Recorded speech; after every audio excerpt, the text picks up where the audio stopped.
सगली रैन सोई अंधियारी,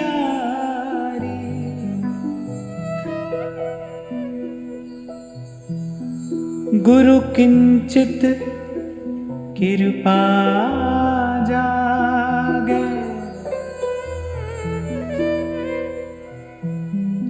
जन नानक के प्रभु सुंदर स्वामी।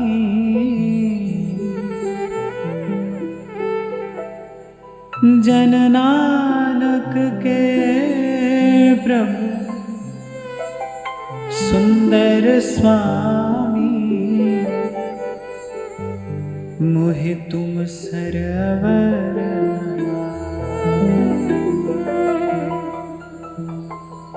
सगली रैन सोई अंधियारी,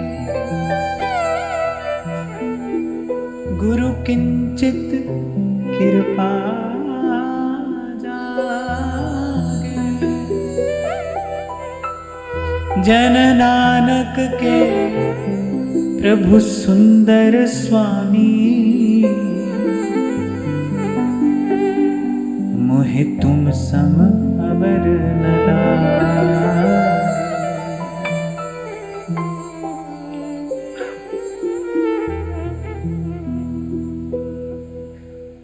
विगत 2-3 दिनों से पुनः पुनः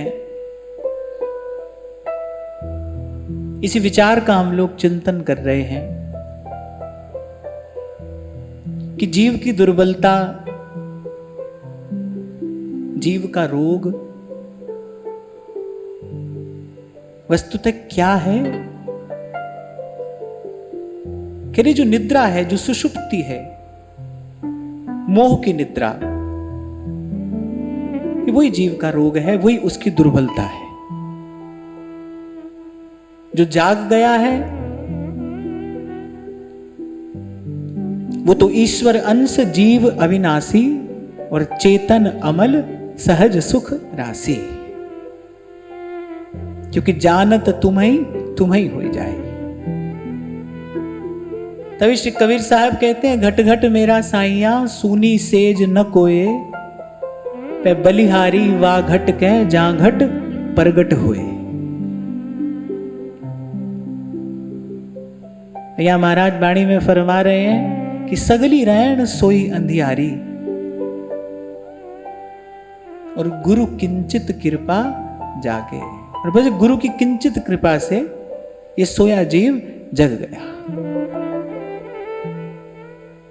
गुरु की किंचित कृपा से। 2 दिन पहले मैंने आपको ये निवेदन किया था कि कुछ ऐसा है, कुछ जो 3 लोक 14 भुवन में गुरु के चरण शरण के अतिरिक्त और कहीं नहीं घटेगा, कहीं संभव नहीं होगा। और वो है मोह निद्रा में सोए जीव का जाग जाना।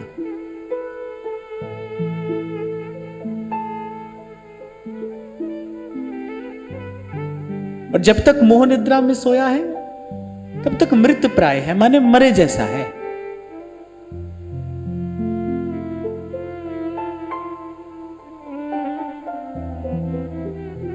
जब आप और मैं भी सो जाते हैं, कभी जीव इस बात का विचार नहीं करता कि जब सोता है तो उसकी रक्षा कौन करता है। श्री मीरा जी ने यही कहा था ना। एक राजकुमार ने कहा कि आपसे विवाह करना चाहता हूं। मीरा जी ने कहा ठीक है, मेरी कुछ शर्तें हैं। जो खिलाऊंगी वो खाना पड़ेगा, ठीक है। जो पहनाऊंगी वो पहनना पड़ेगा, ये भी ठीक है। पर जब मैं सोऊंगी तब जागना पड़ेगा, तुम कभी सो नहीं सकते। उसने कहा ये कैसे संभव है। मीरा जी ने कहा तुमसे पहला जो मेरा प्रियतम है ना, वो तो ऐसा ही है, जब मैं सोती हूं तो जाग कर मेरी रक्षा करता है।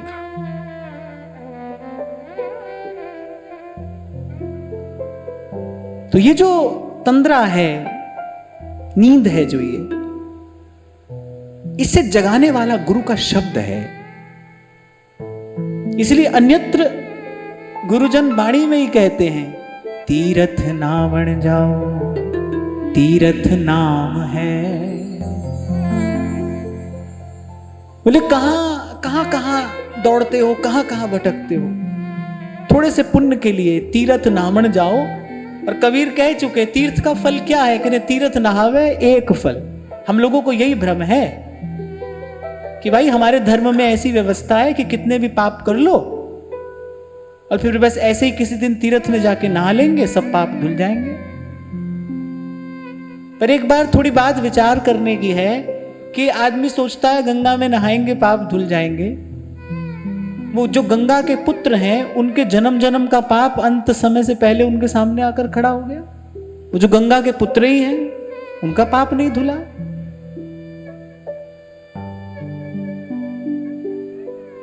इसी को बुद्धि का भ्रम कहा है संतों ने। और यही बुद्धि का जो भ्रम है, यही जो अंधकार है, ये गुरु की चरण शरण में दूर होता है। तो जब संत चेताते हैं जीव को, तीरथ नावण जाओ, तीरथ नाम है, सतगुरु शब्द विचार, तीरथ ज्ञान है। अरे गुरु के शब्द का विचार कर, जो गुरु से ज्ञान मिला है उस ज्ञान का विचार कर। फिर वो जो विचार है वही तीर्थ का स्नान है। अंतःकरण के मल को धोने वाला तो वही ज्ञान है। इसलिए नित नित सुमिरन करना चाहिए, नित नित। जे सो चंदा उगवे, सूरज चढ़े हजार, एते चानन होया, गुरु बिन घोर अंधार, गुरु बिन घोर अंधार। एक और बड़ी सुंदर बात यहां महाराज बाड़ी में संकेत करते हैं, मुझे बड़ी प्यारी लगती है।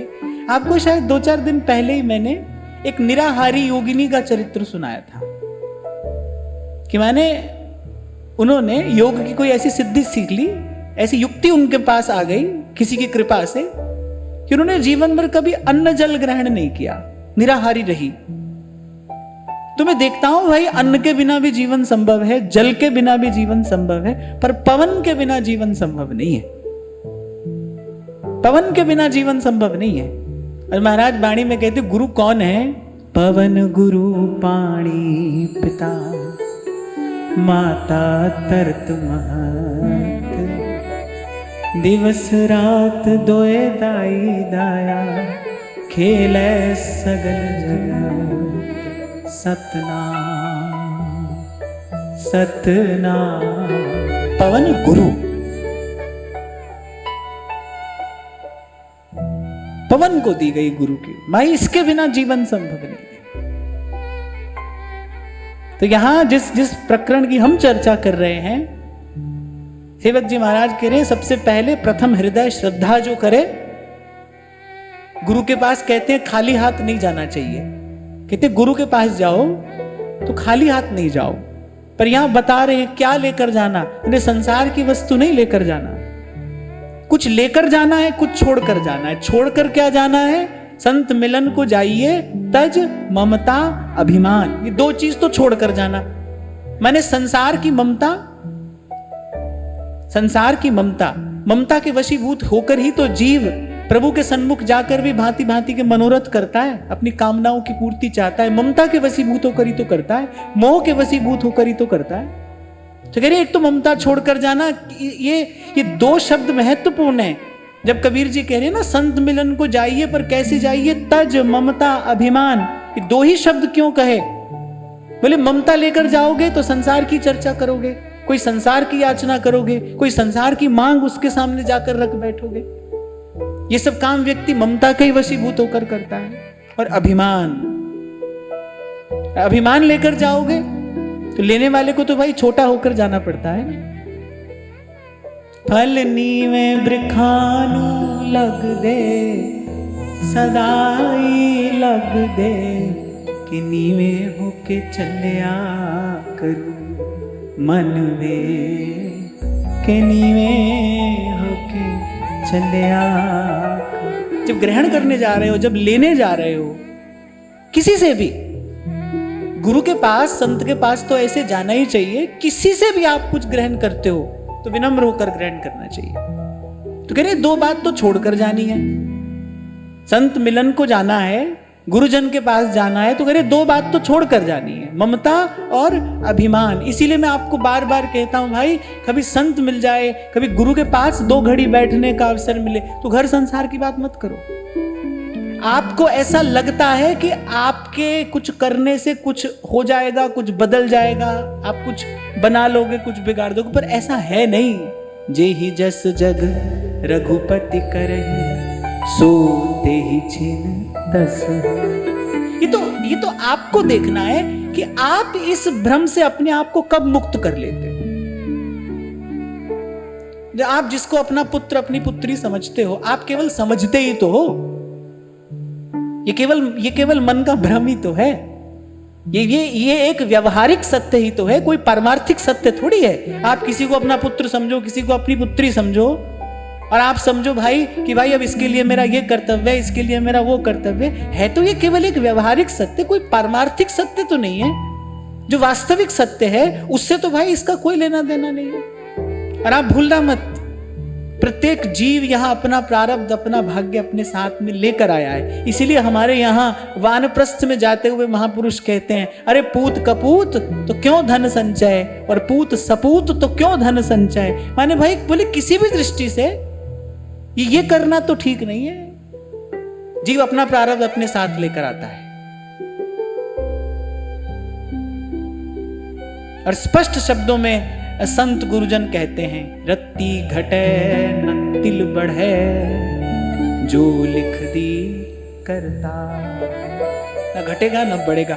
तो आपका निर्णय है, इस भ्रम से आप अपने आप को कब मुक्त कर लेते हो।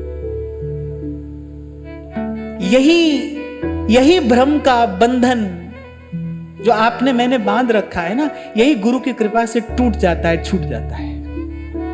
कोई किसी के लिए कुछ कर नहीं रहा है भाई, कर ही नहीं सकता है। प्रकृति की व्यवस्था ही ऐसी है। आप कुछ कर सकते हो तो अपने लिए कर सकते हो, करो, पुरुषार्थ करो, अपने कल्याण का पुरुषार्थ करो। ये आप कर सकते हो, अपने लिए कर सकते हो, और यही करने के लिए प्रभु ने आपको ये मनुष्य का शरीर देकर भेजा भी। आपकी जो संतान है ना, वो अपना भाग्य अपने साथ लेकर आई है। तुम 1000 उसको कुमार्ग पर जाने से रोकोगे, पर उस जीव का संस्कार उसको ले जाएगा। तुम 1000 प्रयास करोगे मेरा बालक भजन ना करे, लगा दूं मैं उसको व्यवहार में, उसको करना है तो वो करेगा। क्यों अपना जीवन, क्यों अपना समय, क्यों अपनी शक्ति, अपनी ऊर्जा व्यर्थ गंवाते हो। मैं तो कहता हूं कि माता पिता का बालक के लिए इतना कर्तव्य है कि माता पिता बालक के लिए सदा प्रभु से प्रार्थना करें कि मेरा बालक सद्मार्ग पर चले। बस इतना कर सकते हो आप, इतना आपको करना भी चाहिए। ये माता पिता का एक कर्तव्य है बालक के लिए कि मेरा बालक संस्कारी बने। अपनी तरफ से जो चेष्टा आप कर सकते हो आप वो भी करो। मैं पहले भी मैंने आपको कभी कहा था, भाई संसार के लिए कर्तव्य है, लेकिन उस कर्तव्य की कोई सीमा रेखा भी है। ऐसे संसार के लिए करते करते मर नहीं जाना है, उसी के लिए करते करते ऐसे मर पच नहीं जाना है भाई। जीवन आत्म कल्याण के लिए मिला है, आत्म कल्याण के लिए मिला है। तो थोड़ी सी संभाल रखना कि कभी मौका मिले ना संत गुरु के पास बैठने का, तो मेरे तज ममता अभिमान 2 चीज तो छोड़ देना बाहर। कहने का यहां तात्पर्य ये भी है कि संत के पास, गुरु के पास न तो स्त्री बन के जाए न पुरुष बन के। और जब स्त्री पुरुष बन के नहीं जाएगा तो फिर क्या माता और क्या पिता। बोले गुरु के पास तो जीव जाता है। इसलिए मैंने कभी कहा था कि आप ये मत समझना कि दीक्षा किसी स्त्री की या पुरुष की होती है। दीक्षा तो जीव की होती है। स्त्री पुरुष की दीक्षा का कोई अर्थ नहीं है। दीक्षा तो जीवात्मा की होती है। जीवात्मा दीक्षित होती है, उसका संस्कार है दीक्षा। आत्मा का संस्कार है, शरीर का संस्कार नहीं है।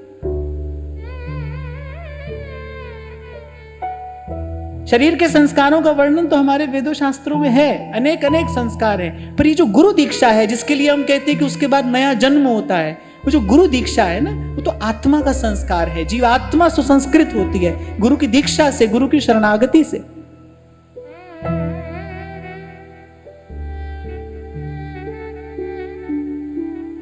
तो दो बात छोड़कर जाना, अभिमान लेकर जाओगे तो फिर कुछ ग्रहण नहीं कर पाओगे। बहती धारा से पानी भी पीना हो तो अपना सर झुका लेना पड़ता है ना। पानी भी बहता हो, आपको पानी पीना है, प्यास लगी है, तो झुककर ही तो पानी पियोगे। और मैंने तो एक और बात भी अपने इस जीवन में सीखी है, अनुभव की है, कि जब आप विनम्र हो जाते हैं, जैसे मैंने आपको कहा था ना, जब कोई शिष्य हो जाता है तो सृष्टि के कण कण में छिपा हुआ गुरु तत्व प्रकट हो जाता है। सारी सृष्टि उसके लिए पाठशाला, प्रयोगशाला हो जाती है, खुली हुई पुस्तक हो जाती है। ये सूर्य, चंद्रमा, ये नक्षत्र, ये तारे तारिकाएं, ये बहती हुई जल की धारा, ये सब कुछ ना कुछ पाठ पढ़ाने लगते हैं। ये आध्यात्म के रहस्यों का उद्घाटन करने लगते हैं। इसी को देखकर संतों ने गाया है, पवन गुरु पाणी पिता माता तरत महा। फिर प्रकृति अपना वास्तविक रहस्य, अपना वास्तविक स्वरूप प्रकट करती है।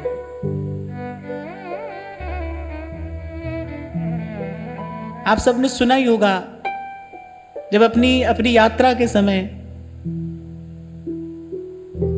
श्री श्री गुरु नानक देव जी महाराज जब जगन्नाथपुरी पहुंचे तो उनको बुलाया गया मंदिर के भीतर, आप आइए आरती करने के लिए। और महाराज ने दोनों हाथ उठाकर और ऊपर नवमंडल की तरफ दृष्टि करते हुए अर्धनिमीलित नेत्र और वाणी प्रकट होती है, गगन में थार रवचंद दीपक बरे, तारका मंडल जनक मोती। बोले देखो प्रकृति कैसी कैसी दिव्य आरती उतार रही है अपने स्वामी की।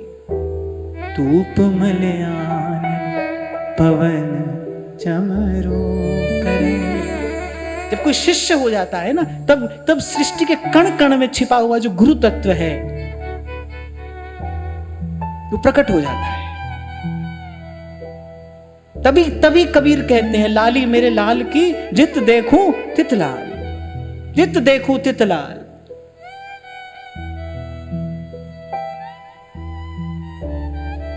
इसी को कहते हैं जीव का जाग जाना।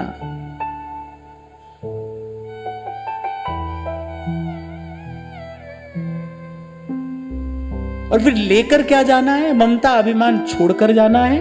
और कहते हैं कि गुरु के पास खाली हाथ नहीं जाना चाहिए।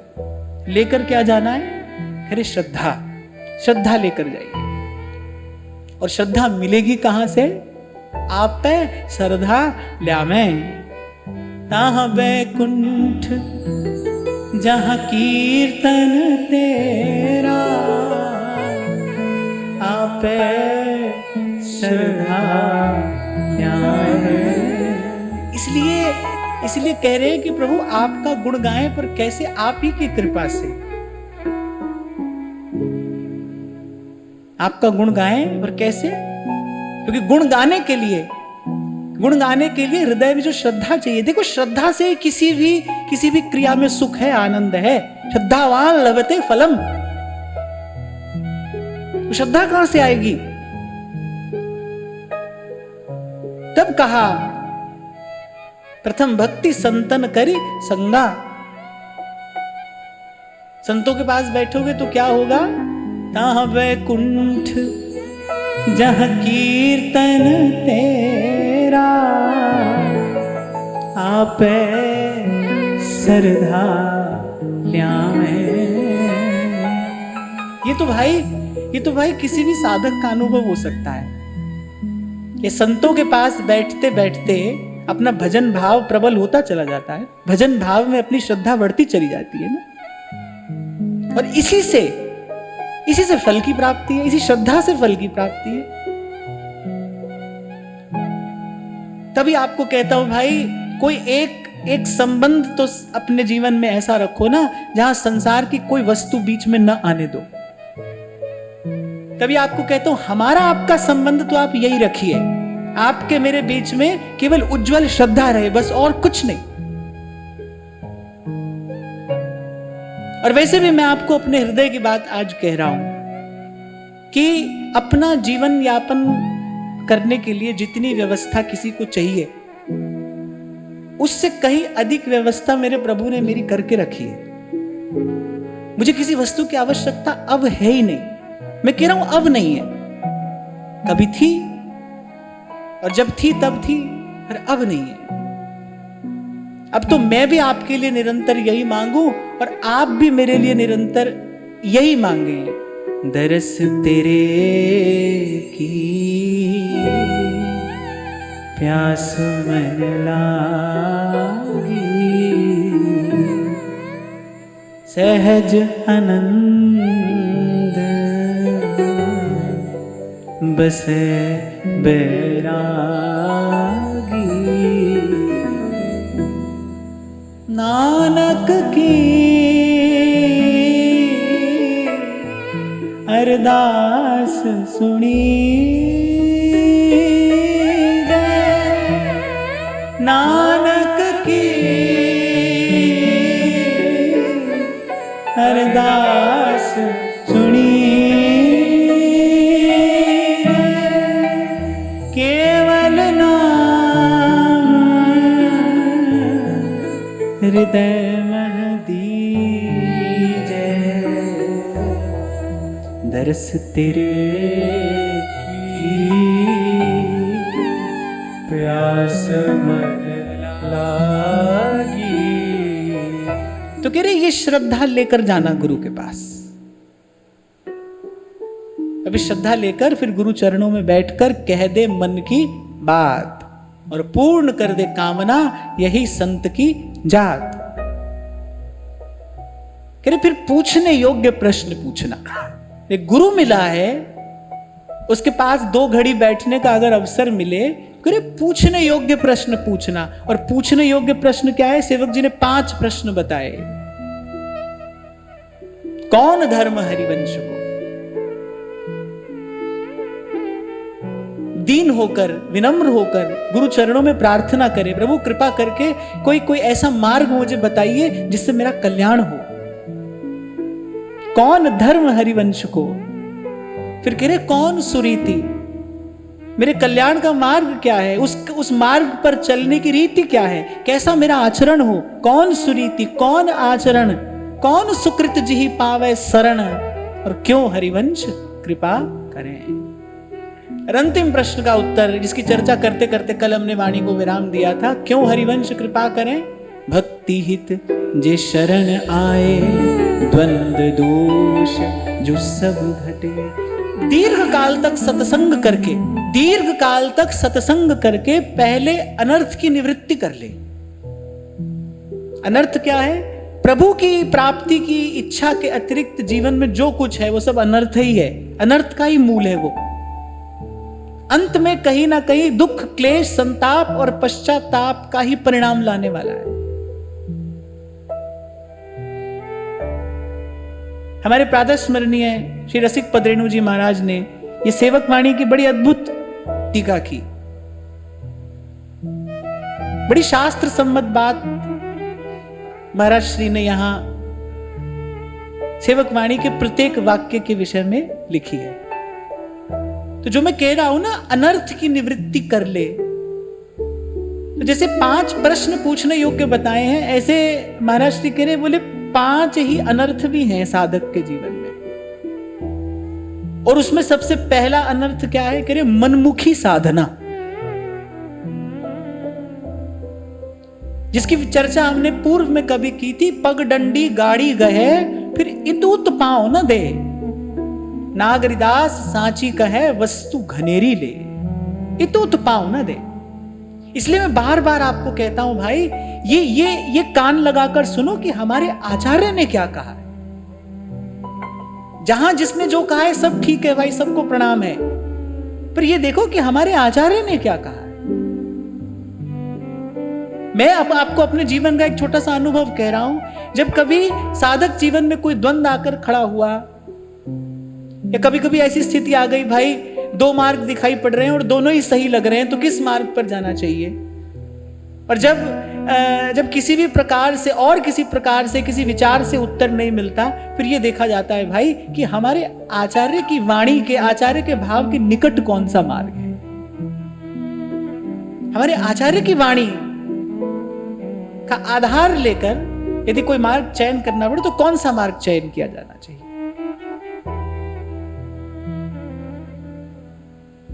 अभी 2 दिन पहले मैं आपसे कह रहा था ना कि कोई आकर मुझे कहता है कि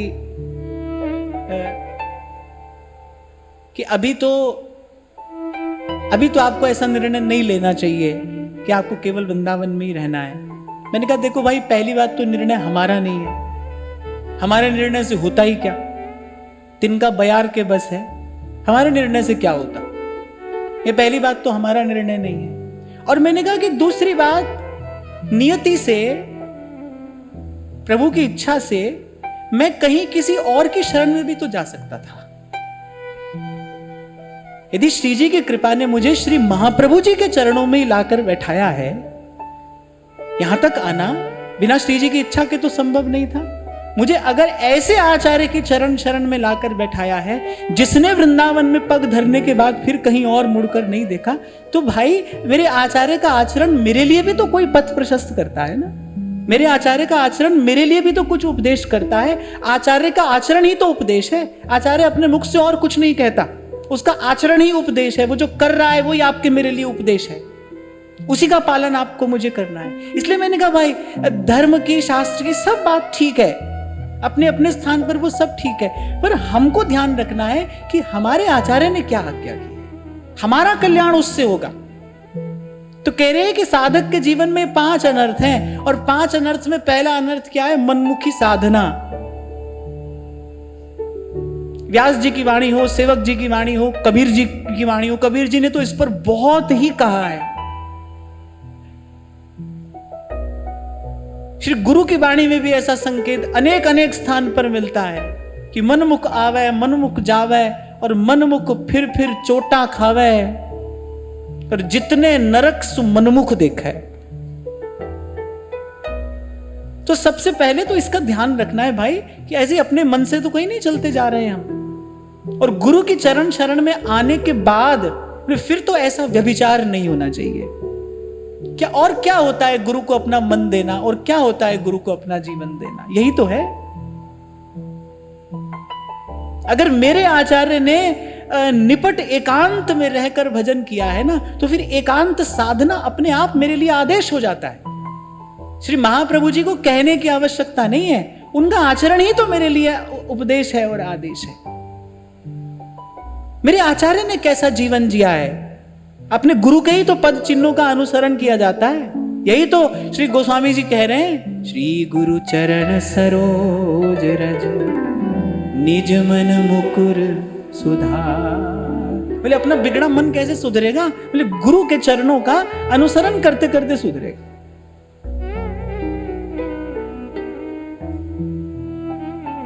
गुरु के चरण ऊपर मेरे माथे, ताते दुख मेरे सगले लाथे। गुरु की शरण रहूं कर जोर, गुरु बिना मैं नाही होर। मेरे गुरु के भाव, मेरे गुरु के विचार, मेरे गुरु के सिद्धांत के अलावा मुझे और ना कुछ जानना है, ना सोचना है, ना विचारना है। ये बात आज आप अपने साथ ले जाना। गुरु का आचरण ही आपके लिए उपदेश है, और गुरु कुछ नहीं कहेगा। आचार्य का रूप लेकर प्रभु आते ही तो इसलिए आचरण करके दिखाते हैं। मैं जब सुधा निधि खोलकर दर्शन करता हूं, तब मुझे लगता है एक एक श्लोक हमारे महाप्रभु जी का आचरण है, और हम सब लोगों के लिए वही उपदेश है, हमारे लिए वही मार्ग है। सब अच्छा है, सब ठीक है, अपने अपने स्थान पर सब उचित है, सबको प्रणाम है, पर मेरा रास्ता ये है, मुझे इस रास्ते जाना है, मेरा कल्याण इस मार्ग से होगा। इसी को कहते हैं गुरु की शरण रहूं कर जोर, गुरु बिना मैं नाही हो।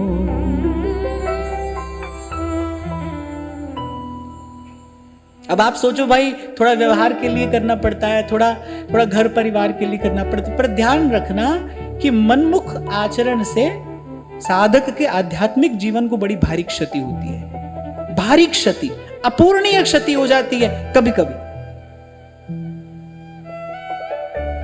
तो ये भगवत प्राप्त महापुरुषों के अनुभव है कि सबसे पहले इस अनर्थ की निवृत्ति करें।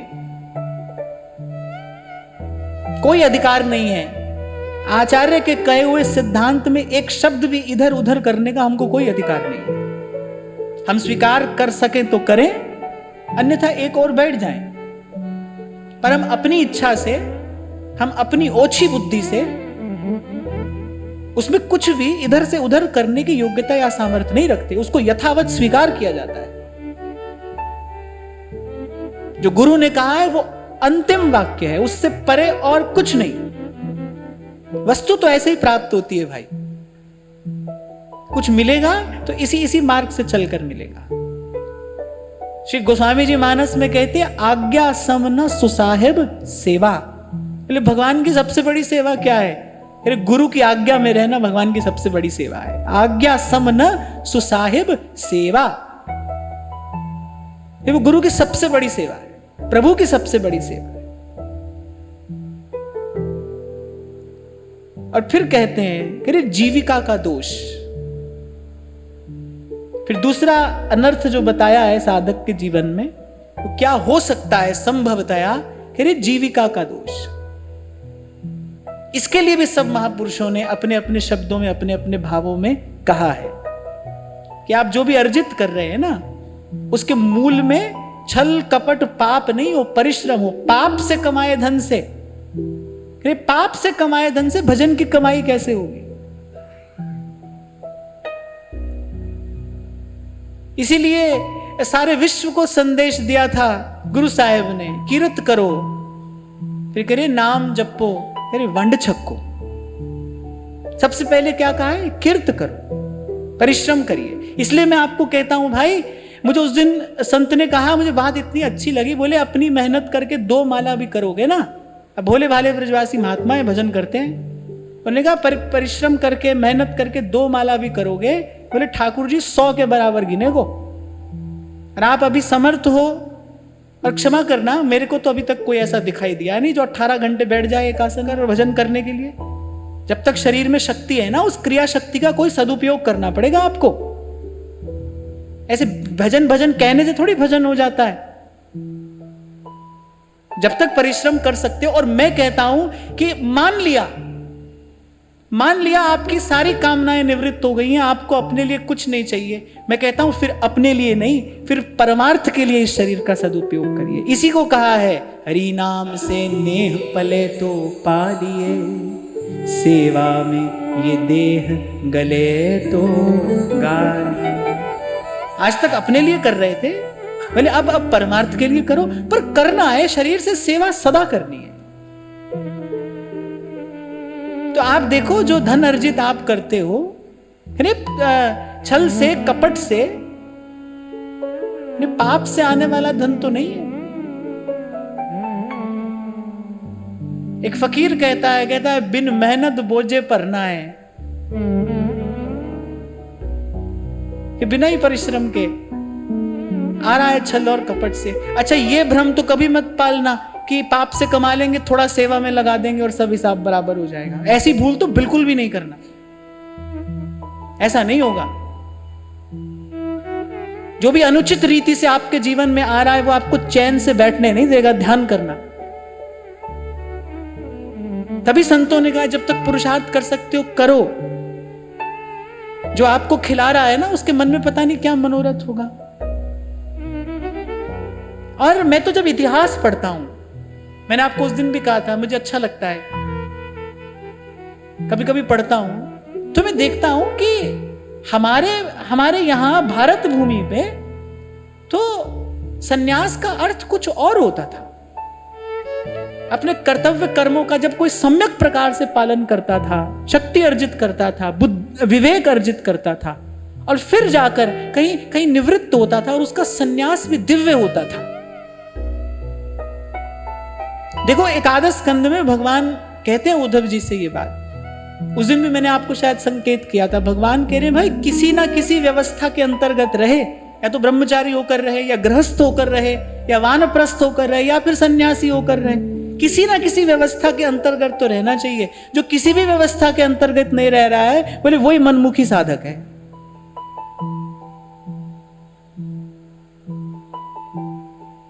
क्योंकि आज एक और गलत बात हमने सीख ली है। हम लोग समझते हैं कि भाई पाप से कमाएंगे, खूब कमाएंगे और थोड़ा सा सेवा में लगा देंगे, धन की शुद्धि हो जाएगी। नहीं, धन की शुद्धि ऐसे नहीं होती, ऐसे नहीं होती। और कुछ समय पूर्व मैंने आपसे कहा था भाई पहले निश्चित कर लो कि परमार्थ के मार्ग पर चलना भी है कि नहीं चलना। नहीं चलना है फिर तो भाई जो कर रहे हो ठीक है, समय पर भर लोगे।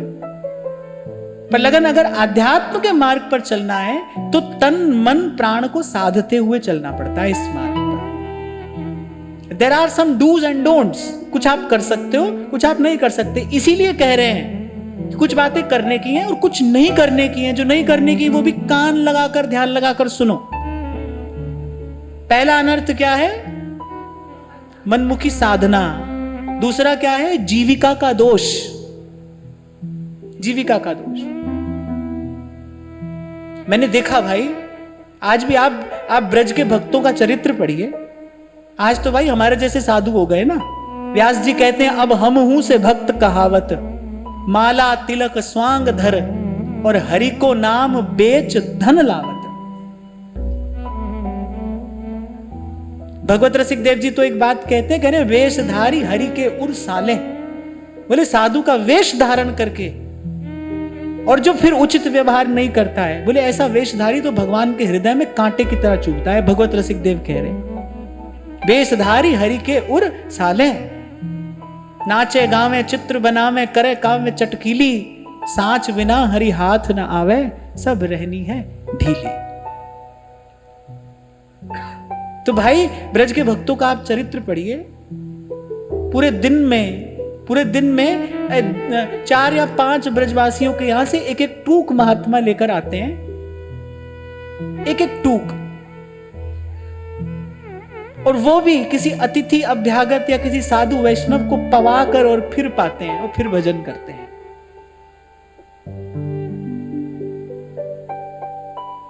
मैंने आपको शायद सुनाया था ना, पंडित श्री रामकृष्ण दास बाबा ब्रज के बाहर की कोई वस्तु स्पर्श नहीं करते थे। एक बार कलकत्ते के कोई सेठ जी उनके पास सूखे मेवे की कोई बहुत बड़ी डलिया लेकर आ गए।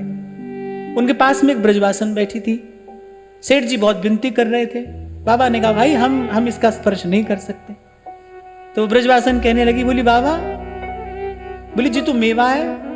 बोले सूखो मेवा ही तो है, याते का हो जाएगा।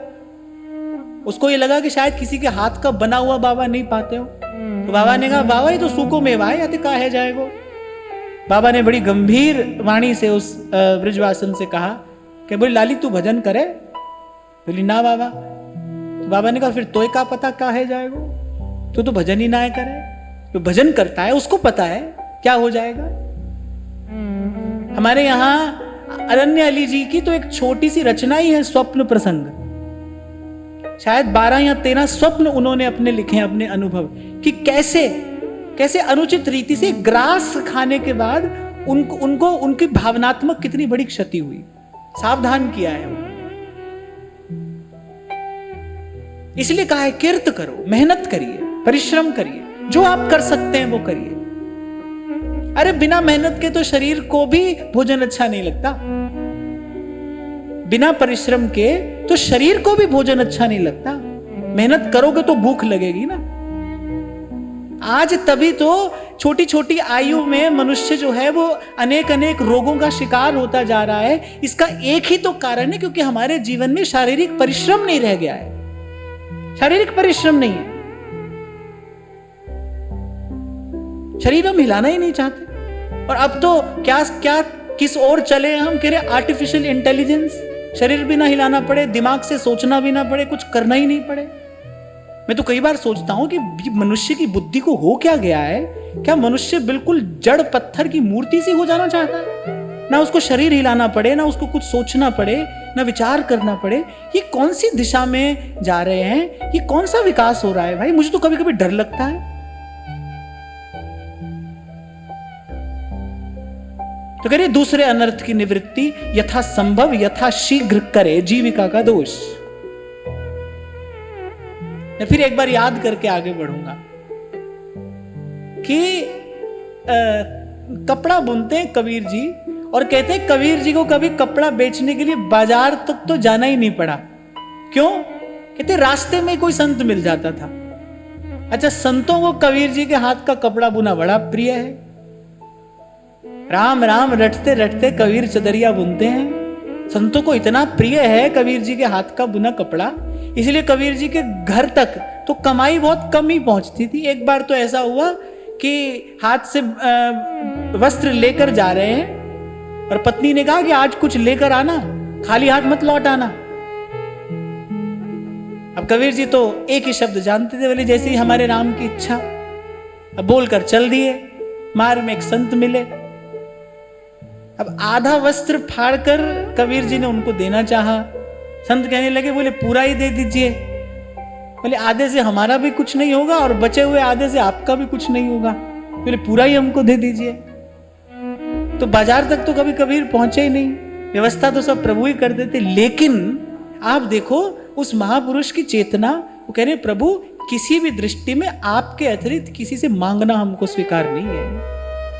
कैसी बने तुम संगे आप न देहु तले हूं मंगे। आप न दो तो मैं मांगने जाऊं, पर मांगना नहीं अच्छा लगता है, मुझे याचना स्वीकार नहीं है। कोई होगा इस युग में कबीर जैसा कोई साधु होगा? क्या व्यास जी लिखते हैं कबीर जी के लिए? बोले कली में सांचो भक्त कबीर। मेरे भक्त तो बहुत हुए, बोले एक सच्चा भक्त हुआ है, कली में सांचो भक्त कबीर। और उनका जीवन देखो, करे नहीं भाई मांगना स्वीकार नहीं है हमको। यही मैं आपको भी निवेदन कर रहा था ना, संत का भक्त का जो आचरण है, जो उसका जीवन है, वही उपदेश है। हो सकता है उसने हमारी तरह प्रवचन ना किया हो, कोई उपदेश ना किया हो, लेकिन उसका पूरा का पूरा जीवन ही ग्रंथ है। उसकी एक एक चेष्टा उपदेश है, उसका एक एक विचार सिद्धांत है।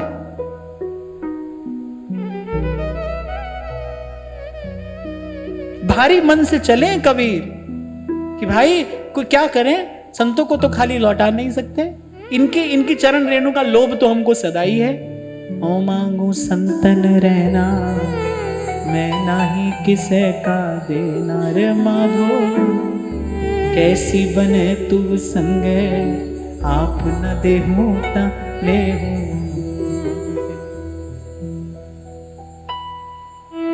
शायद अभी पिछले सत्र की बात है ना, किसी बहन ने पूछा था कि मेरा भाई जो है, मैं जानती हूँ वो गलत कार्य करता है और वही पैसा कमा कर मुझे यहाँ पर भेजता है, तो क्या ठीक है? मैंने कहा नहीं भाई, ठीक तो इसको किसी भी प्रकार से नहीं कहा जा सकता है। और वो लिख रही है प्रश्न में कि मुझे दिन रात मन में द्वंद्व बना रहता है। ऐसी वस्तु मन में द्वंद्व के अतिरिक्त तो और कुछ दे ही नहीं सकती ना। सीधा सीधा परिणाम तो है, देख रहे हो आप जीवन में। इसलिए संतों ने कहा है, सदा से कहा है, देख पराई चूपड़ी और मत ललचावे जी, रूखी सूखी खा कबीरा ठंडा पानी पी। भजन के लिए स्वस्थ शरीर से कहीं अधिक आवश्यकता स्वस्थ मन की है। आपकी चेतना स्वस्थ हो, आपके अंतःकरण में पवित्रता हो, निर्मलता हो।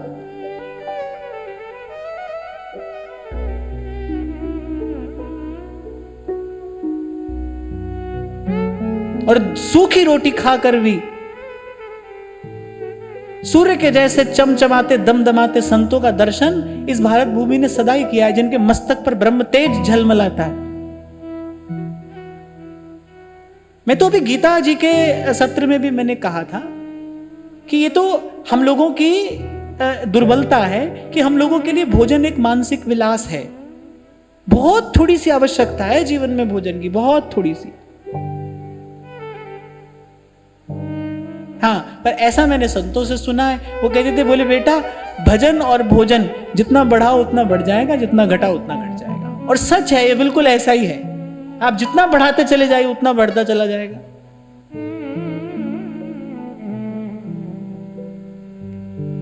पर इतना कहकर मैं आगे बढ़ता हूं, जिस व्यक्ति की चेतना दिन रात केवल इसी विचार के चिंतन में रहती है ना, भाई क्या खाना है और क्या पहनना है, बस उसको ये समझ लेना चाहिए कि अभी मेरे जीवन में उत्थान नाम की कोई वस्तु नहीं है, सबसे निचले धरातल पर पड़ी है चेतना। इसे ही कहते हैं पशुवत जीवन, कि खाना पीना सोना और न कोई चीज।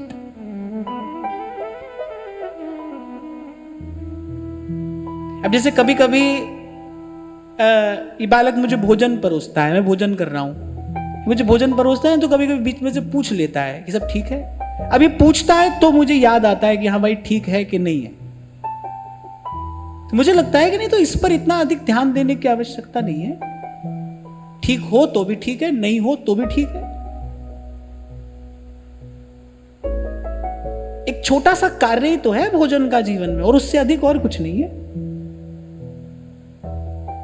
कबीर जी तो अपनी वाणी में कहते, बोले क्षुधा कुकरी है, भूख जो है ना, बोले क्षुधा कुकरी है, इसको 2 टुकड़ा देके भजन में बैठ जाना है। भाई इतना ही करना है कि भूख ना लगे, क्योंकि भूखे भजन ना होए गोपाला, इतना हो कि भूख ना लगे।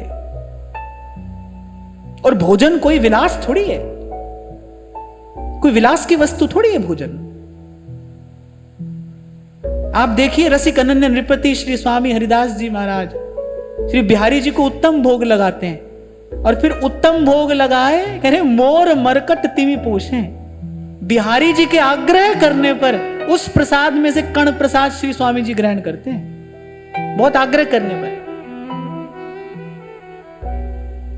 अच्छा, आज हमारे लिए यही लाड़ दुलार का साधन है, स्वयं को भी यही दे दे कर दुलारते हैं, दूसरे को भी। मेरे से तो कोई बहुत बात करे ना भोजन की, क्या खाएंगे कैसे, तो मुझे तो बड़ी खीज होती है, क्योंकि भाई मुझे अपनी चेतना को कहीं और से कहां तक लेकर आना पड़ता है। इसलिए मैं तो कहता हूं भाई जो प्रसाद है दे दो, पूछो मत सही है नहीं है, अच्छा है बुरा है कैसा है, लाओ दे दो बस।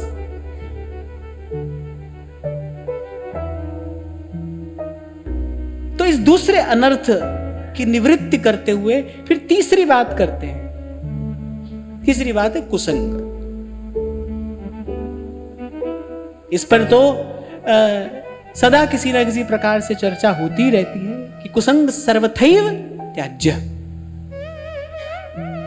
सत्संग नहीं मिल रहा है, चिंता की बात नहीं है, कोई बात नहीं।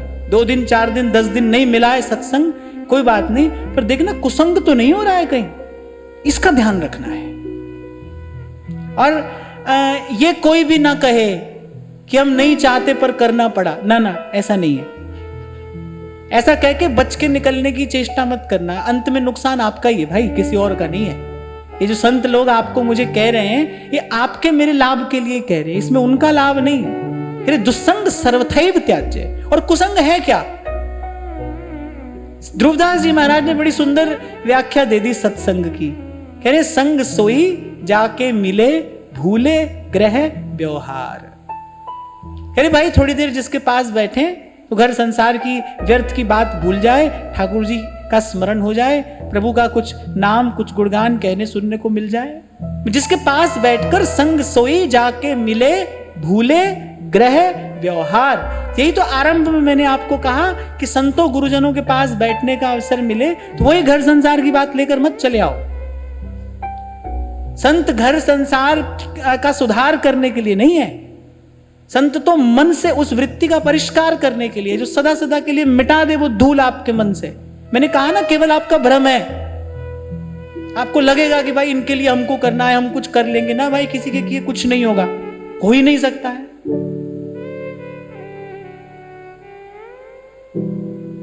बालक को जन्म देते ही माता चली जाती है, बालक बड़ा नहीं होता है, होता ही है। कैसी कैसी विपरीत परिस्थितियां संसार में देखने को मिलती हैं। एक बड़ी सुंदर घटना मुझे याद आ गई। छत्रपति शिवाजी, उनके गुरु हैं समर्थ स्वामी श्री रामदास जी महाराज। शिवाजी के राज्य में अकाल पड़ा और श्री शिवाजी महाराज ने अपना सारा भंडार खोल दिया। अब भंडार तो खोला, एक दिन शिवाजी के मन में बैठे बैठे कहीं ये भाव आ गया कि यदि अपना भंडार नहीं खोलते ना तो सब लोग भूखे मर जाते। अब गुरु हैं, उनका नाम ही है समर्थ और वो सर्व समर्थ हैं, उनको चिंता हुई कि बोले भाई ये तो चेला गलत रास्ते जा रहा है, इसको तो अभी के अभी रोक देना चाहिए। वो तो अगले दिन पहुंच गए, योग सिद्ध महापुरुष थे, भगवान का अंश है, पहुंच गए द्वार पर। शिवाजी ने आसन पर बैठाया, चरण पखारे और सेवा शुश्रूषा के बाद जब पास में बैठे तो सदगुरुदेव ने लीला की। उनकी झोली में एक पत्थर था, वो निकाल कर और वहां सामने कहीं रखने लगे और वो पत्थर हाथ से छूट गया। पत्थर हाथ से छूटा तो देखा क्या है, बीच में, पत्थर के बीच में एक चींटा है और पत्थर के बीच में ही वो जल पी रहा है।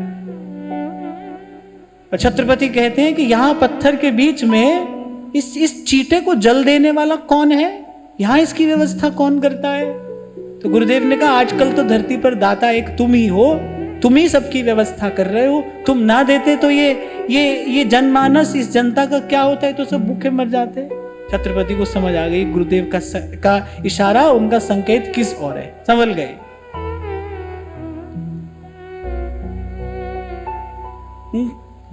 तुद आगे अरदास हमारी, जी जंत सब तेरा। संत की वाणी आपको वास्तविकता का दर्शन कराती है। सत्य क्या है, संत के पास आकर देखिए। तुद आगे अरदास हमारी, जी जंत सब तेरा। कहो नानक सब तेरी वड्या, कोई नाम न जाने मेरा।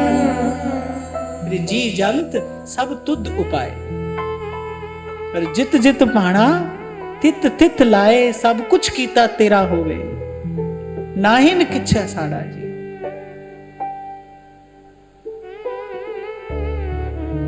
रे तू काहे डोले प्राणिया, तुद राखेगा सिरजनहार। जिसने बनाया है भाई, जिसने बनाया है, जिसने रचा है, वही पोषण भी करता है। तो अपने अपने मन से इस भ्रम को दूर कर देना है। अपनी ओर से भाई सबकी सेवा करनी है, पर हमारे किए कुछ होगा ये भ्रम अपने मन में नहीं रखना है। सूरदास जी कह रहे कियो गोपाल ही को होई।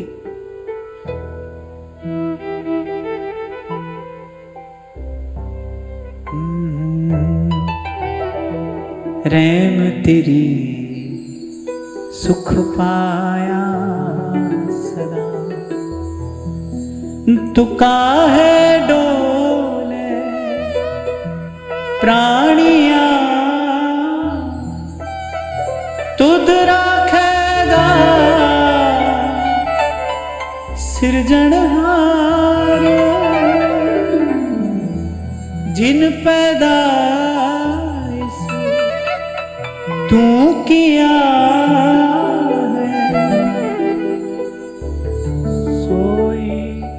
दे आधार, सुख पाया सुख पाया। रैम तेरी सुख पाया सदा, रैम तेरी सुख पाया।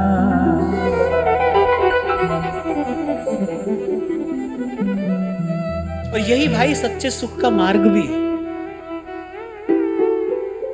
जान लीजिए, मान लीजिए, जो करता है उसको जान लेना, उसको पहचान लेना,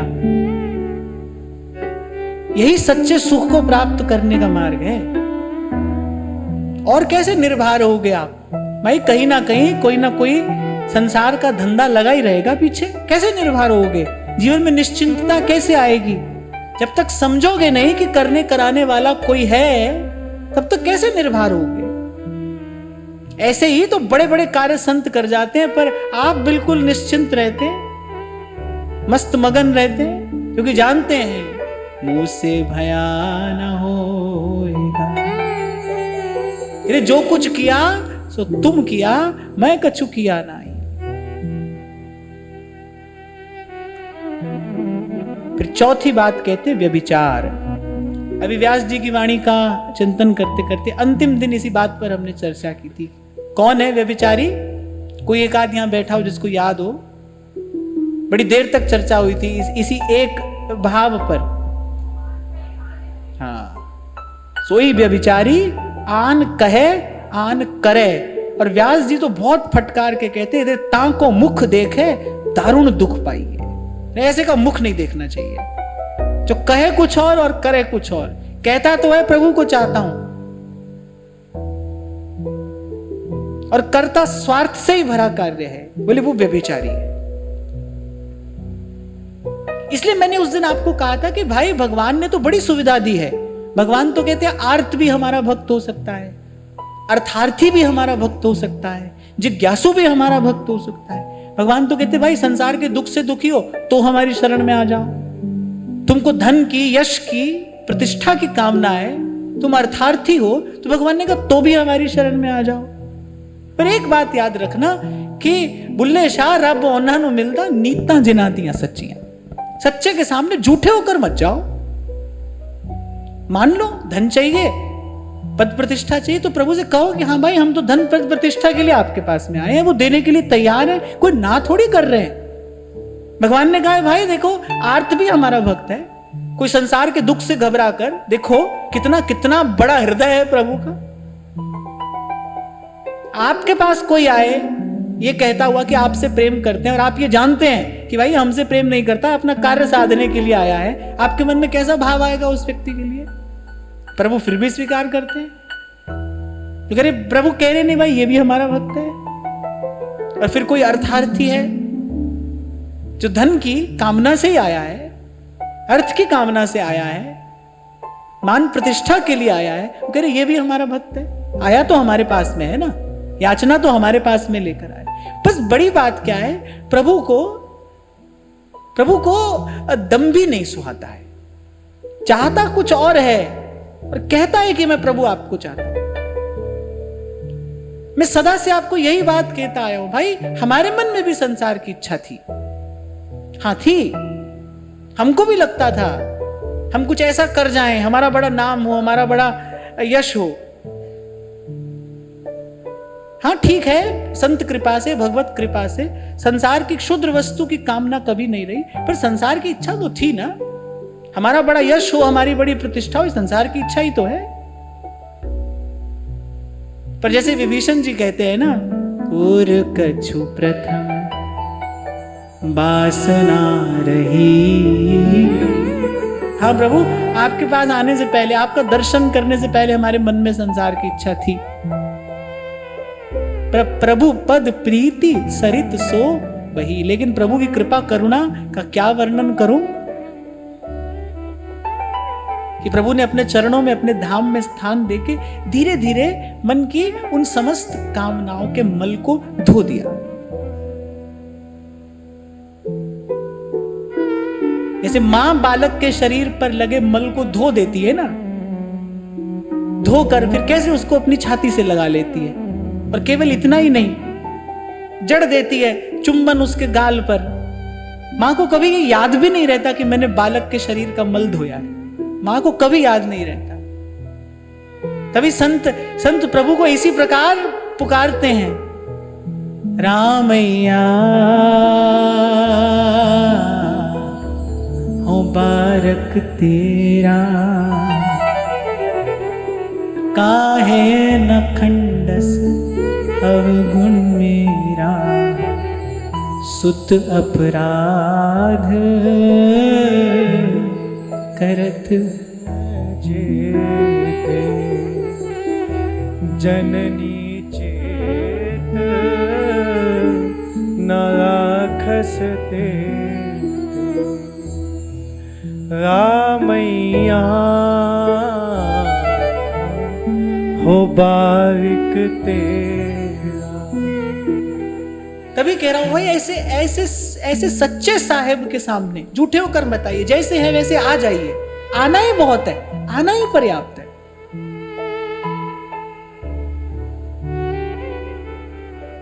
और हम तो ये इस बात का भी उत्सव मनाएंगे कि प्रभु मैले कुचैले थे, आपकी कृपा दृष्टि ने हमको पावन किया है। हमको कभी इस बात का भी अभिमान नहीं रहेगा कि हम अपने साधन से शुद्ध होकर आपके पास में आए। हम तो पाप पंक में लिप्त आपके पास आए थे। आपकी कृपा ने, आपकी कृपा दृष्टि ने, उस जल ने हमको धोकर पावन किया है। कृपा जल दे नानक सारंग को, हुए जाते तेरे नाय वासा, मुहे आई प्यासा तेरे नाम वासा। इसलिए आपको मैं कई बार कहता हूं ना भाई, आज मन लग रहा है भजन में तो आज कर लेते हैं, कल पता नहीं, डोर किसी और के हाथ में है। आज ये कृपा का जल बरस रहा है, आज भीग जाते हैं। जिस घड़ी वर्षा हो रही हो उसी घड़ी दौड़कर चले जाना चाहिए और भीग जाना चाहिए। मैं तो आपको कुछ दिन पहले भी कह रहा था ना, मैं तो एक बार नहीं भाई, एक बार नहीं, मैं आपसे सत्य कह रहा हूं, मैं तो दिन में कई कई बार उठते बैठते आते जाते बस प्रभु की ओर देखकर इतना ही कहता हूं, सुख तेरा दिता लइए, सुख तेरा दिता लइए। मेरे राम राय, मेरे राम राय, जो राखे त्यों रहिए।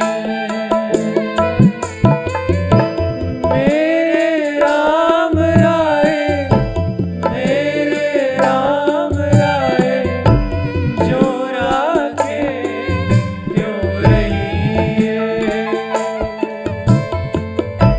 तुझ पावे तां नाम जपावे, सुख तेरा दिता लइए, सुख तेरा दिता लइए। सुख तेरा दिता लइए, सुख तेरा दिता लइए।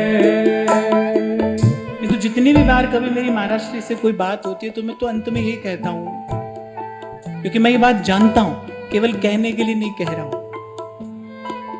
हम तो भाई इन्हीं संतों के शुभ संकल्पों से यहां तक पहुंचे। अपना ना कोई पुरुषार्थ था ना कोई सामर्थ्य थी। जैसे कबीर कहते ना, संत सबद लग उतरे पार, ऐसे इन संतों के संकल्पों से, शुभ संकल्पों से यहां तक पहुंचे हैं। हाँ बस अब यहां तक आ गए हैं, अब प्रभु की कृपा रहे और इत उत पांव न दे। अब श्री जी कृपा करें और जो सुख आज जीवन में बरस रहा है, आपुनो भाग आपुन कह दे। मैं अपने जीवन का सुख अपने मुख से कह रहा हूं, क्योंकि ये सुख मेरी बड़ाई नहीं है, सब तेरी वड्याई। कोई नाम न जाने मेरा, आज जो ये सुख बरस रहा है, बस श्री जी यही कृपा करें कि अब ना इधर पांव पड़े ना उधर।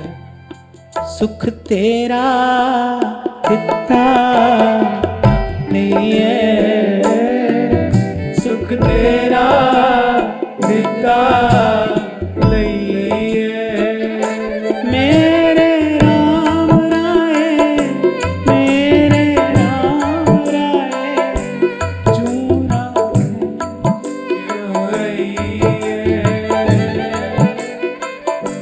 मेरे राम राय, मेरे राम राय, जो राखे त्यों रहिए।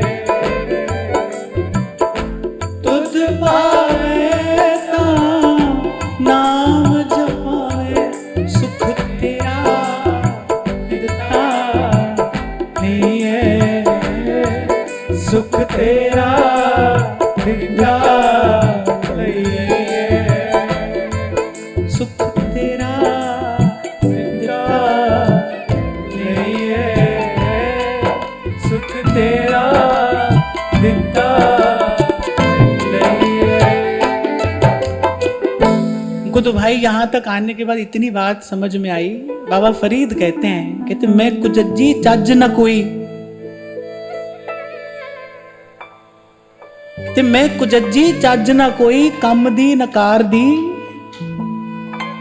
अरे बस मेरे जीवन में अगर कोई सुंदर घटना घटी तो क्या घटी, कह रहे दर तेरे ते आ पहुंची मुंगती दरबार दी। आपके दरबार तक आ गए हैं। भोरी हित जन दीन की बिनती अवश्य ये मानिए, और कोटि जन्मन की भिखारन आपनी पहचानी। कुछ नहीं चाहते हैं भाई प्रभु हमसे, कुछ नहीं चाहते। भजन साधन तो हमको क्यों करना है? सेवक जी कह रहे बीत काल सब जाइयो, कालाक्षेप कैसे करेंगे?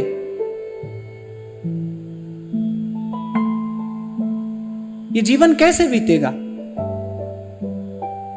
कोई आधार तो चाहिए ना जीवन जीने के लिए। कह रहे या मन के अवलंब हित, ये तो मन को आधार देने के लिए है। प्रभु को आपसे मुझसे कुछ नहीं चाहिए भाई। तो ध्यान रखना, मैंने पहले भी आपसे कहा था कि प्रभु का सबसे पहला नाम क्या है? सत्य। सत्य सत्यम परम धीमहि। सत्य साचा साहेब है, साचे सो मिल साचा हुई। सच्चा साहेब है भाई, सच्चे होकर जाना उसके सामने। ये व्यभिचार हमारे जीवन में ना रहे, आन कहें और आन करे, ऐसा जीवन में ना हो। मैंने कहा ना भाई, हमको तो इस बात का भी आनंद है, ये बात भी हमारे लिए उत्सव का कारण है कि हम मैले कुचैले आपकी कृपा ने पावन किया है, आपकी कृपा से पवित्र हुए हैं, हो रहे हैं, ताकि इस बात का भी अभिमान ना कभी हमें हो कि कोई साधन हमसे बन पड़ा। अरे श्री महाप्रभु जी की बात सुनिए, वो कहते कि मेरी जिह्वा में नाम आता है, ये भी वृंदावन की कृपा है। यत्त नाम स्फुरति महिमा एष वृंदावनस्य, वृंदावन की ही कृपा है। आपको शायद 2-4 दिन पहले मैंने कहा था ना कि जब ज्ञान के अंजनों से नेत्र आंजता है गुरु, तब जीव को अपनी दशा का विचार होता है, तब दिखाई पड़ता है भाई हम कौन है, क्या है, कैसे हैं। उसी का विचार करके आचार्य चरण कह रहे हैं क्वाहम तुच्छः परम मधमः प्राण्य हो गर्र कर्मा। श्री यामुनाचार्य जी महाराज भगवान की स्तुति करते हुए एक स्थान पर बड़ी सुंदर बात कहते हैं। कहते प्रभु ऐसा कोई गर्हित निंदित कर्म नहीं है जो मैंने असंख्य बार ना किया हो, एक बार नहीं, जो मैंने बार बार ना किया हो। फिर भी मेरा सौभाग्य यह है प्रभु कि मैं आपके सन्मुख आकर खड़ा हो गया हूं, मैं आपके सन्मुख आ गया हूं, यही मेरा सौभाग्य है।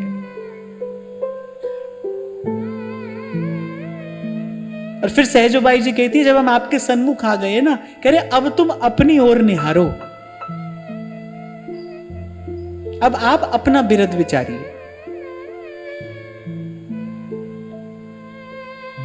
तो पहला अनर्थ मनमुखी साधना, दूसरा है जीविका का दोष, तीसरा कुसंग, चौथा व्यभिचार। ये मानसिक साधना है, ये वैचारिक साधना है।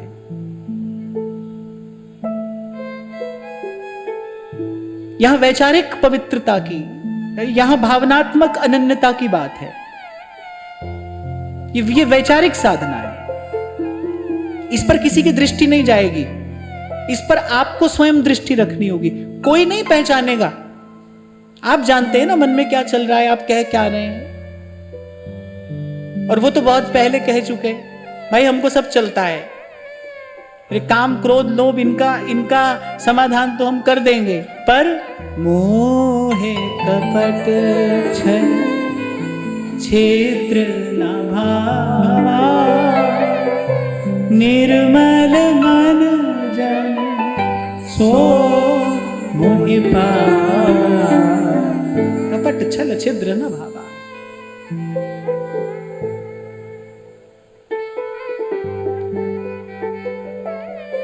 और पांचवी बात कहते, किसी भूल से भी कभी प्रभु के किसी प्यारे संत का, भक्त का अनादर ना हो जाए, उसकी अवज्ञा ना हो जाए। कह रहे भक्त द्रोह को जतन नहीं होत वज्र की लीक। ये पांचवी बात है। अच्छा, लेकिन ये पांचवी बात को थोड़े और विचार की आवश्यकता है। अब भाई देखने से तो भक्त पहचानने में आता नहीं है, देखकर तो पहचाना नहीं जाता है भक्त को। अरे क्या आपको मुझे क्या पता है कोई अपने भीतर कितना गहरा, कितना सुंदर भाव प्रभु के लिए लेकर बैठा हो। तो भक्त का अनादर ना हो, ये बात कैसे आएगी जीवन में? प्रयास करो आपकी ओर से किसी का भी अनादर ना हो। पता नहीं कौन भगवान का भक्त हो, क्या पता है। क्योंकि भक्ति तो भाई ये तो अंतर्यामी जानता है ना, देखकर तो नहीं पहचाना जा सकता है। इसलिए प्रयास हो कि भाई हमारी ओर से किसी का भी अनादर, किसी की भी अवहेलना ना हो। सेवक जी महाराज आगे कहेंगे, दुखद वचन कबहू न कहाई, संतत सकल सुनहु चित लाई, श्री हरिवंश प्रताप जस। दुखद वचन कबहू न कहाई। कहीं किसी पुस्तक में मैंने पढ़ा था, कहते सर्प से अधिक विष जो होता है ना, वो सर्पिणी में होता है। सर्प से अधिक विष सर्पिणी में होता है, और ऐसे ही वाण से अधिक गहरा घाव वाणी से होता है, वाणी से हो सकता है। दुखद वचन कबहू ना कहे, कठोर शब्द ना कहा जाए किसी, क्योंकि आपके कठोर शब्द का जो तीर है, और जहां किसी के अंतर मन को जाकर भेदता है, वहीं पर अंतर्यामी रहता है। आपकी बात से अगर किसी का हृदय पीड़ित हुआ है, वहीं पर तो अंतर्यामी रहता है। प्रभु का वास्तविक घर तो वही है। इसलिए दुखद वचन कबहू ना कहा। तो जो 5 करने योग्य कार्य हैं, उनका भी सतत विचार करना है, लेकिन भरसक प्रयास करके सत्संग और भगवान नाम, इन दोनों से आत्म बल बढ़ाते हुए इन 5 अनर्थों की निवृत्ति भी साधक को अपने जीवन से करनी है।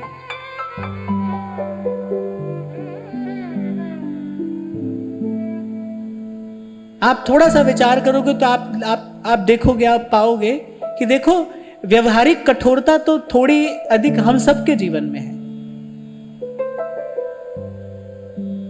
हम कठोर बात कह देते हैं, हम कठोर शब्द कह जाते हैं। और एक बात मुझे और कहनी है, कहकर मैं वाणी को विराम की ओर लेकर जाऊं, कि जो आपसे सबल है, जो आपके जैसा समर्थ है, उसको तो फिर आप कभी कुछ कह लें तो कह लें, लेकिन जो अभावग्रस्त है, जो पीड़ित है, जो साधनहीन है, उसको तो कठोर शब्द कभी भी ना कहा जाए। कैसे बरस पड़ते हो आप अपने घर के सेवक सहयोगी पर, पता नहीं कितनी कितनी विवशता उसको वहां तक लेकर आई है। वो आपकी बात सुन रहा है, उसका कारण उसकी विवशता है, उसका अभाव है। और ये तो किसी की विवशता और किसी के अभाव का गलत लाभ लेना है। वो इसलिए सुन रहा है क्योंकि वो अभावग्रस्त है। आपके बराबर होता तो वो भी आपको उत्तर देता।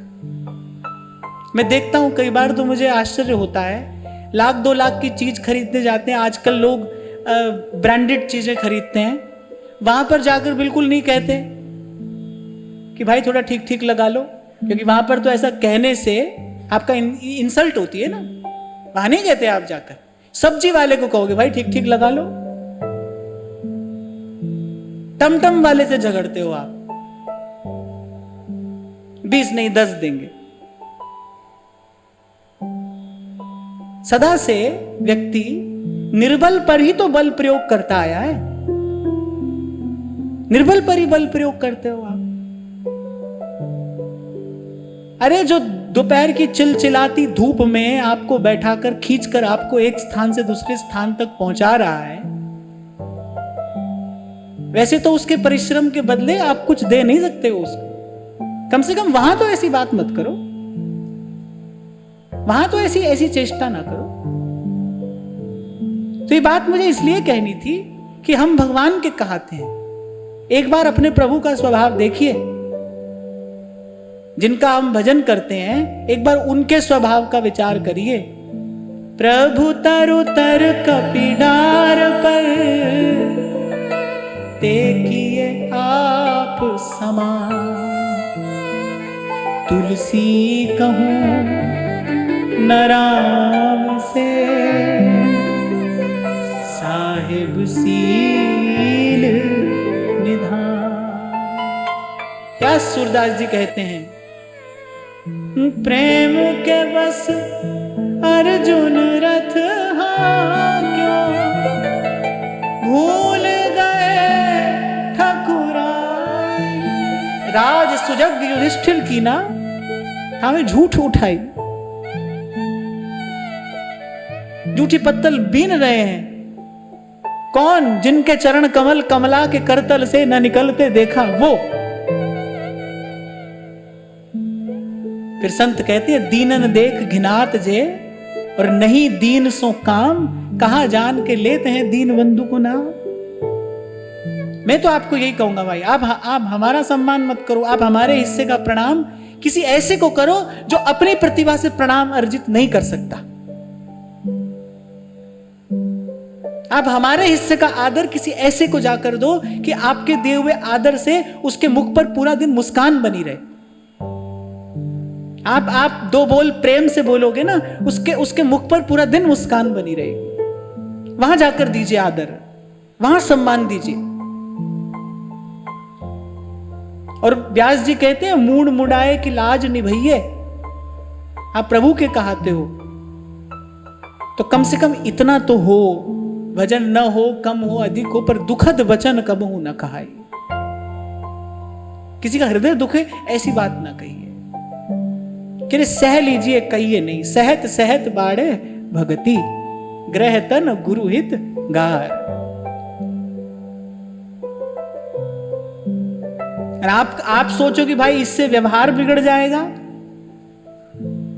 आप सोचो भाई इससे तो हमारा व्यवहार बिगड़ जाएगा, तो भाई इसका समाधान भी संत करते हैं। भगवत जो प्रभु सो लगे, तज नश्वर संसार, सब लज्जा भगवान को, क्यों बिगड़े व्यवहार। पहली बात तो व्यवहार के बनने या बिगड़ने की चिंता होनी नहीं चाहिए, क्योंकि ये बने तो भी कुछ नहीं है, तो भी भ्रम है, बिगड़ जाए तो भी भ्रम है। क्या हुआ, सपने में आप भिखारी हो गए या सपने में आप करोड़पति हो गए, है तो सपना ही, थोड़ी देर के बाद नहीं रहेगा। ऐसे व्यवहार बन जाए तो भी थोड़ी देर के बाद नहीं रहेगा, बिगड़ जाए तो भी थोड़ी देर के बाद नहीं रहेगा। तो पहले तो व्यवहार की चिंता हो ही ना, और बहुत चिंता हो तो भी संतों ने समाधान कर दिया है। सब लज्जा भगवान को, क्यों बिगड़े व्यवहार। और कोई भाई थोड़े से धन की हानि कराकर अगर आपका परमार्थ बनाता हुआ जा रहा है ना, तो कोई घाटे का सौदा नहीं है। हम तो आपको यही कहेंगे कि कोई घाटे का सौदा नहीं है, अंत में हमारा लाभ ही है। और भाई अंत में आना तो यही है ना, मनवे ए पूंजी श्वासा एनुलादे प्रभु दे लेखे, ए जग पे आवेखे, भजन कर गोविंद ना मनवे, भजन कर गोविंद दा।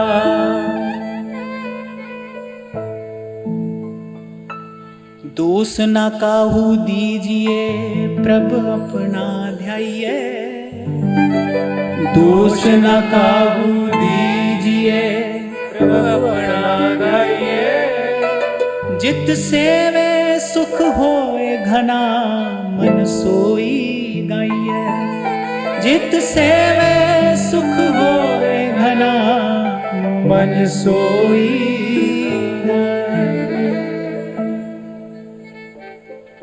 तो इसी विचार के साथ आज की वार्ता श्री जी के चरणों में निवेदन करते हैं। महाराज श्री के चरणों में प्रणाम।